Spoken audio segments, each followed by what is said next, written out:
Olá, segundo dia de aula, vamos continuar com a nossa filosofia estoica, a filosofia ponto a ponto, né? Como eu digo sempre, estoicismo é igual matemática, né? A melhor distância entre dois pontos é uma reta, estoicismo é essa reta. Então, continuando onde a gente terminou ontem, vamos continuar falando de Zenão. Olha que interessante, Zenão chegou a Atenas em 312 antes da Era Cristã. Ele tinha apenas 22 aninhos. Olha como era novo. E outro detalhe de Zenão, um ano antes, ele havia estado em Atenas e consultou um oráculo. E a pergunta que ele fez para esse oráculo era o que é que ele deveria fazer para ter uma vida boa. Com 21 anos de idade, ele já era preocupado em como é que ele ia ter uma vida boa. Olha que interessante. E a resposta que o oráculo lhe deu foi: você precisa consultar os mortos. Zenão não entendeu nada. Mas tudo bem, oráculo é oráculo. Uma hora eu vou entender. Passou-se então o naufrágio, toda a história que eu contei ontem. Está lá Zenão, tocando um barco e se aprofundando em filosofia com Crates. Eis que em 312 foi que ele chegou a Atenas, desculpe, em 301 ele lançou a sua filosofia, filosofia estoica. Ou seja, ele tinha apenas 33 anos de idade quando lançou a sua filosofia. E o mais legal que eu acho em Zenão é que ele foi um cara muito esperto, mesmo sendo novo. Porque se pararmos para pensar, as 4 virtudes cardeais que eu citei ontem, sabedoria, temperança, coragem e justiça, 3 delas ele herdou de Platão. Ele era um cara muito inteligente. Eu vou lhe explicar por quê. Ele pegava o conceito de grandes filósofos, de grandes nomes da época e melhorava eles. Ele meio que encapsulava aquilo ali e acrescentava o conhecimento que ele achava correto. Eu acho isso maravilhoso. Ele tinha independência de acrescentar e com firmeza, com autoridade. Veja por quê. Essas quatro virtudes cardeais, Platão considerava 3, que para Platão era interessante, eram as 3 virtudes importantíssimas para o ser humano. Quais eram? Platão dividia a alma em 3 partes: a sensual, a impulsiva e a racional. Para a sensual, ele precisava de temperança para controlar, para moderar esse lado sensual. Para a impulsiva, ele precisava da coragem para moldar essa impulsividade. E para a racional, ele precisava da sabedoria. Olha que interessante. E a justiça para Platão era a união dessas 3. Veja que Zenão herdou essas 4 virtudes, só que ele deu um novo olhar para elas. Ele acrescentou, da mesma forma que ele fez com o cinismo. Ele herdou o contexto, mas ele acrescentou o que ele julgava que era correto. Eu não vou entrar aqui nas outras 4 virtudes, que não vai dar tempo. Mas quem quiser vai ter o curso de aprofundamento. É só participar do curso e a gente vai aprofundar bastante lá. Mas isso não é interessante? Com relação ao estoicismo, olha outra coisa interessante. A religião cristã bebeu muito na água do estoicismo. As pessoas perguntam, mas o que é que tem a ver o cristianismo com o estoicismo? A providência divina. O estoicismo pregava o amor a si próprio, o amor ao próximo. Pregava o amor à natureza, pregava a aceitação. Aceitação. Para o cristianismo havia a mesma narrativa. E isso era muito interessante para o cristianismo. Vários textos cristãos foram absorvidos, principalmente pelos fariseus, na época do Império Romano. principalmente em um detalhe que eu vou contar para vocês, porque o estoicismo dividiu a sua filosofia em três situações, em três contextos: a lógica, a física e a ética. O que era a lógica? A lógica é exatamente a razão, o logos, de como tudo funcionava. Só que envolvia também a linguagem, porque para Zenão, todo esse lado racional de funcionalidade, de como a vida funciona, nada é por acaso, precisava ter a linguagem para transmitir isso, precisava ter a retórica. Então o estoicismo prezava muito a retórica.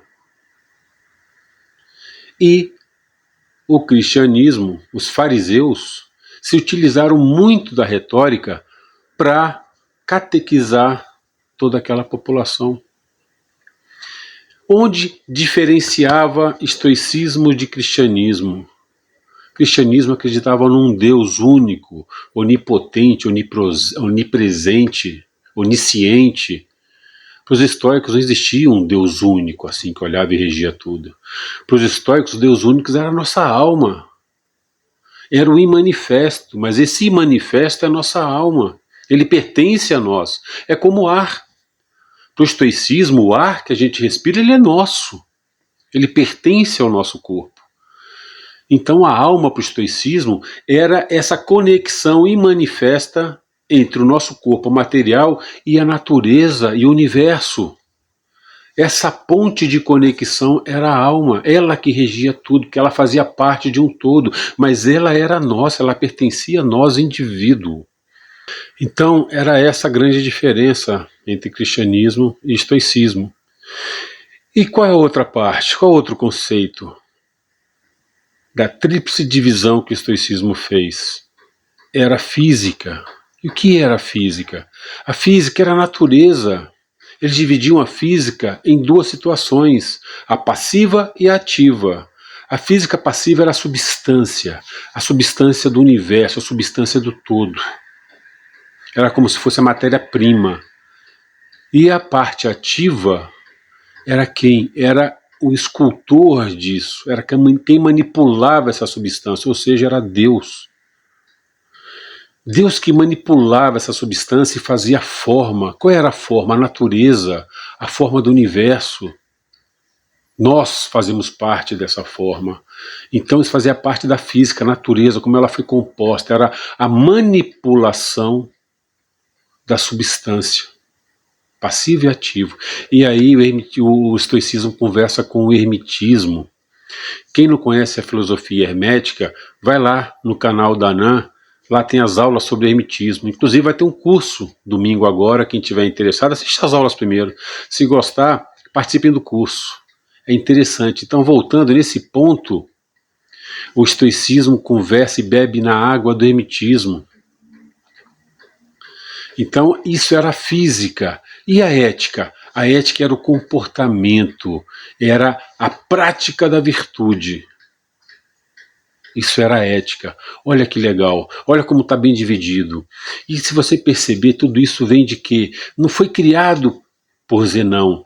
Ele foi pegando essa filosofia dos grandes filósofos, das grandes mentes da época, e foi encaixando, encapsulando essa ideia, encaixando o que ele julgava correto. Então ele ia sempre além. Por exemplo, ele dava aula na Stoa, que era um pórtico pintado, era na rua. Quem fazia isso? Sócrates.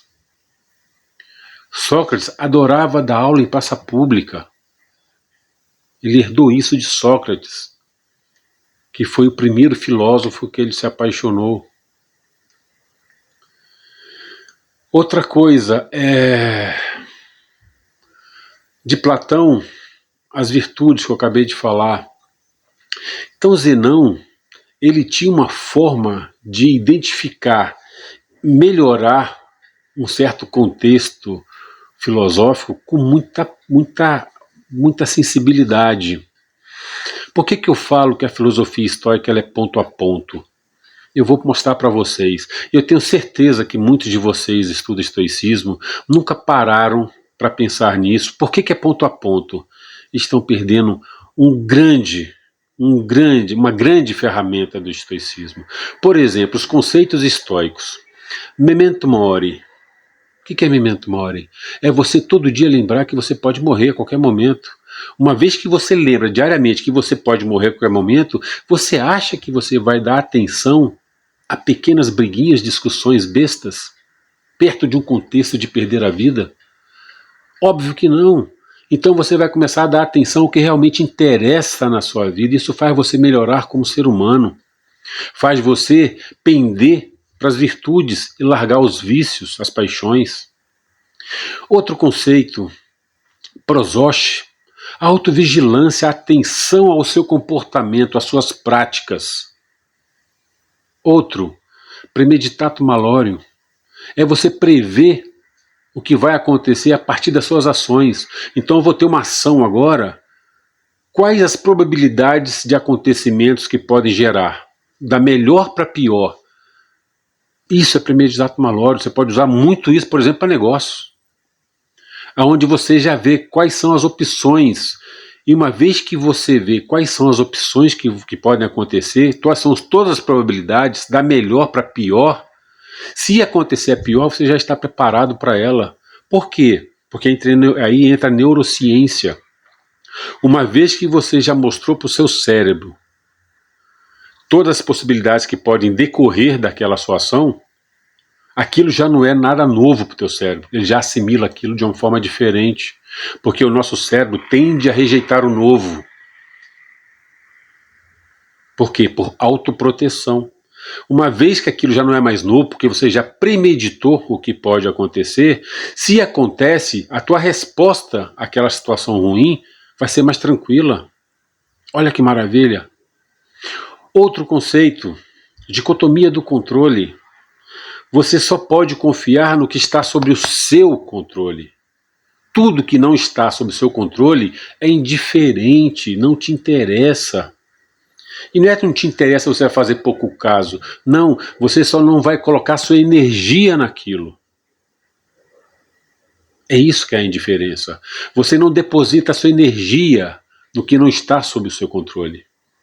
Você espera tudo que vem de fora de você. Isso é dicotomia do controle. Então, se você pegar esses conceitos, fora os outros que tem, e colocar tipo no teu celular, sabe aquele post-it que você cola? Ou criar ali na tela do seu celular, você coloca lá premeditato malório, prosoche, ataraxia, memento mori. Toda vez que você abrir o celular, você vai ver, na hora vai te lembrar. Olha que maravilha, olha aí um juiz te lembrando momento a momento que você tem que praticar. Esse é o ponto a ponto do estoicismo. Você não precisa ficar decorando, poxa, autovigilância, atenção. Não, como você lê a palavra prosóstes, você já vai trazer esse, opa, meu comportamento, como é que eu estou agindo com a pessoa? Eu estou praticando virtude? Aí você abre o teu celular para ver uma mensagem, está lá, memento mori. Opa, memento mori, cara, eu posso morrer a qualquer momento. Isso não é ponto a ponto? Isso é estoicismo. O resto é conversa. Até amanhã.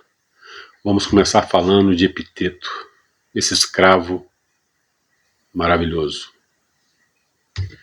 Espero vocês lá.